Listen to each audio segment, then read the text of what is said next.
જય સિયારામ. સર્વ ધર્મમાં તહેવારો આવતા હોય છે, તેનું ધાર્મિક મહત્વ હોય છે. હિન્દુ ધર્મમાં સર્વથી વધારે તહેવાર આવે છે.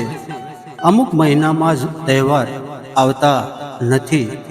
તહેવાર માનવને ભાવ શ્રદ્ધા વધારે છે, ધર્મ તરફ વાળે છે. શ્રાવણ માસ હિન્દુ ધર્મ માટે પવિત્ર માસ ગણાય છે. શ્રાવણ માસમાં વદ પક્ષમાં નાગપંચમી નામનો તહેવાર આવે છે. તેમાં નાગ દેવતાનું પૂજન થાય છે. ગુજરાતમાં ઘણી જગ્યાએ ઘરના મુખ્ય દ્વાર પર નાગનું ચિત્ર દોરવામાં આવે છે, જેથી નાગ ઘરમાં પ્રવેશ કરતો નથી. નાગ પંચમી સાથે ઘણી પૌરાણિક કથા જોડાયેલ છે, જેમ કે ભગવાન કૃષ્ણએ કાલીનાગ નાચ્યો હતો અને યમુના નદી ઝેરથી મુક્ત કરી હતી.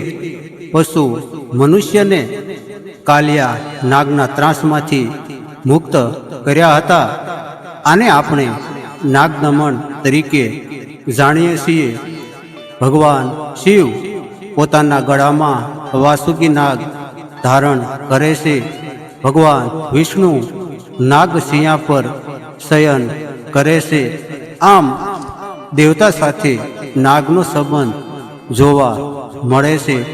મહાભારત પુરાણ અનુસાર પાંડવ વંશમાં રાજા જન્મેજય પોતાના પિતા પરીક્ષિત મૃત્યુનો બદલો લેવા માટે એક વિશાળ સર્પયજ્ઞ શરૂ કર્યો હતો.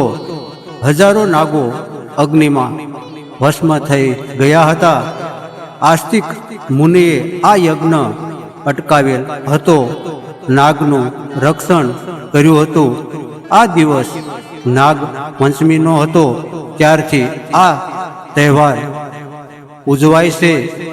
નાગ પંચમીની પૂજા આ મુજબ હોય છે. વહેલા ઉઠી સ્નાન કરવું જોઈએ અને સ્વચ્છ કપડાં ધારણ કરી પૂજા કરવી.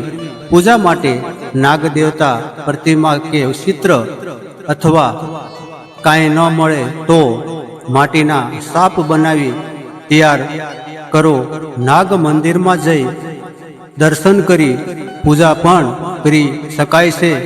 દૂધ, ઘી, ખાંડ, ચોખા, જળ, ફૂલ, નાગ સંપા કે સફેદ ફૂલ, દીવો, ધૂપ, હળદર, ચંદન, ખીર જેવી સામગ્રી તૈયાર કરવી. પૂજા સ્નાને ગંગાજળથી શુદ્ધ કરી નાગ દેવતાનું આહ્વાન કરવું. પછી દૂધ જળથી નાગ દેવતાની મૂર્તિને સ્નાન કરાવવું. કંકુ, હળદર, ચંદનથી તિલક કરવું. ફૂલ અને ધૂપ અર્પણ કરવા. મીઠાઈનો ભોગ ચડાવવો. ઓમ નાગાય નમઃ, ઓમ ભુંજંગેશાય નમઃ આ મંત્રની પૂજા કરવી. નાગપંચમીની કથા કરવી અથવા સાંભળવી. આરતી પ્રાર્થના કરવી. આમ કરવાથી નાગ દેવતા આપના પરિવારનું રક્ષણ કરશે. સર્વેને નાગ દેવતા સુખ શાંતિ આપે. જય સિયારામ. જય હો સનાતન ધર્મ કી અસ્તુ.